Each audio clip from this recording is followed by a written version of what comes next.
Ossetian mythology is the collective term for the beliefs and practices of the Ossetian people of the Caucasus region, which contains several gods and supernatural beings.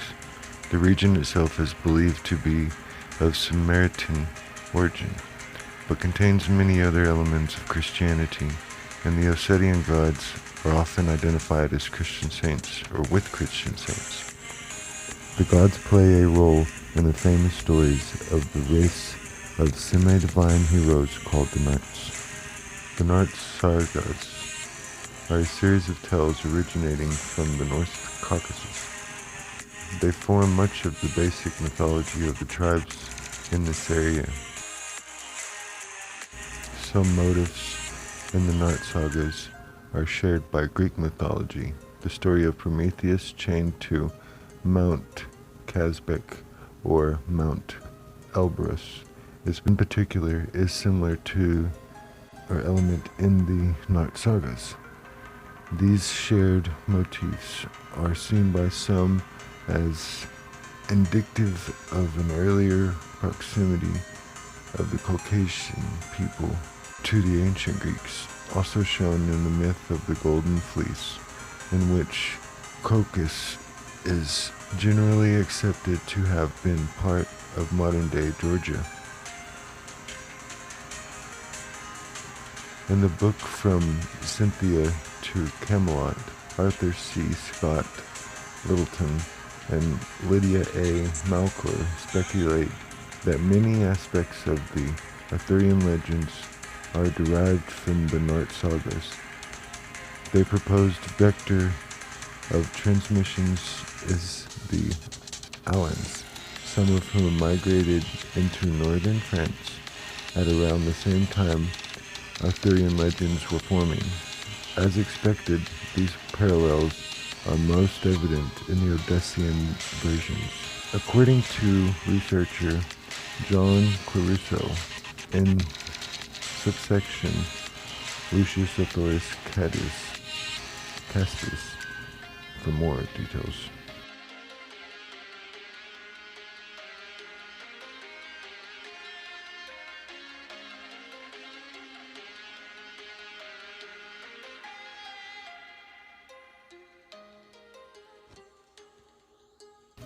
Ossetian aspects. Most of the stories of Batras were collected in Ossetia. Batras is a central character in the North Caucasian myths known as the Nart sagas. The Narts were the central figures of the folklore of the people of the North Caucasus. After being born from his father's back, still on fire, Sidron throws Batras into the sea, where he dwells during his childhood. Batras gained his powers by visiting the god blacksmith. The smith heats Batras to white heat, then using tongs throws him into the sea. From then on, Batras's great feats begin. He lives in the sky and is able to summon lightning bolts to aid the Narts. His feats include weakening vengeance on the Crook Giant and rebellion for violence against the young people of the Narts, and also upon Sinag Aldar, the owner of the Black Mountain. One of Batras's aspects is his representation of iron. Tales of his physical presence itself is used as a weapon. In other aspects of his myth, it is his sword that creates lightning produced when it is swung to dispel evil spirits.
Quinta de Regelaria is a UNESCO World Heritage Site designed by Guafalo Monterio. I probably said that horribly wrong. Italian architect Luigi Manini designed the 4-hectare estate with its eccentric buildings, believed to hide symbols related to alchemy, masonry, the Knights Templar, and the Rosicrucians. The architecture of the palace invokes Roman, Gothic, Renaissance, and Manueline architectural styles. The construction of the convent estate commenced in 1904, and most of it was concluded by 1910. I don't believe that. The gardens are incredibly ornate. Set on a hillside, a multitude of fountains, grottos, statues, caves, and ponds are connected both above ground via lovely paths and by a series of underground tunnels, lit today by strings of Christmas lights. The grounds are included a chapel, an aquarium, built to look as if it naturally existed amongst the rock. The Quinta de Regelaria is one of the most surprising of all Sintra's monuments. Located on the outskirts of town, it was built in the last days of the Portuguese monarchy. This romantic property, formerly belonging to Viscondessa de Regelaria, was acquired and enlarged by Antonio Augusto Calvario Monteiro in his favorite country estate. His vast fortune earned him the nickname Monteiro dos Milhos, Moneybags Monteiro. He commissioned this unique project of house and landscape from the Italian set designer, architect Luigi Manini, whose genius, along with the mastery sculptors, stonemasons, craftsmen who had formerly worked at Palace Hotel, created this magical palace. The land that is now Quinta de Regelaria had many owners over the years. It belonged to Viscountess of Regelaria, a family of wealthy merchants from Porto. When it was sold in 1892 to Carvalho Monteiro, Monteiro was eager to build a bewildering palace where he could collect symbols that reflected his interests and ideologies.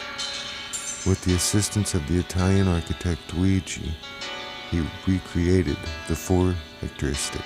In the Lucidius, L.V. de Camus wrote of Sintra, where every pool and stream has nymphs in its waters.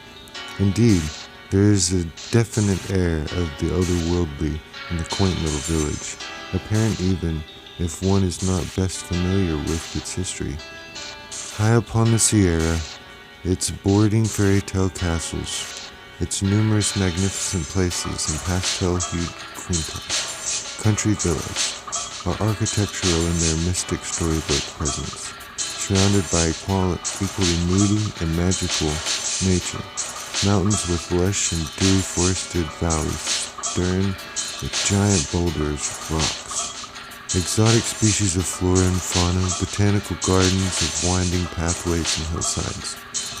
This added to the fact that a curiosity glance at the history of Portugal and Sintra will reveal a land steeped in the myth and magic.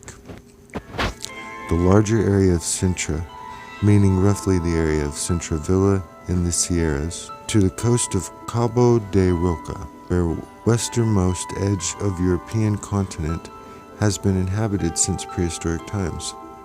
As long as anyone can remember, it has been connected to the idea of terrestrial paradise, of a mythical Arcadia, home of Pan. This is attested to both by its rich oral tradition as well as archaeological findings and a later literary tradition. It has been claimed that Cynthia, goddess of the moon, was worshipped here, and it is said that it is from her that the place derives its name.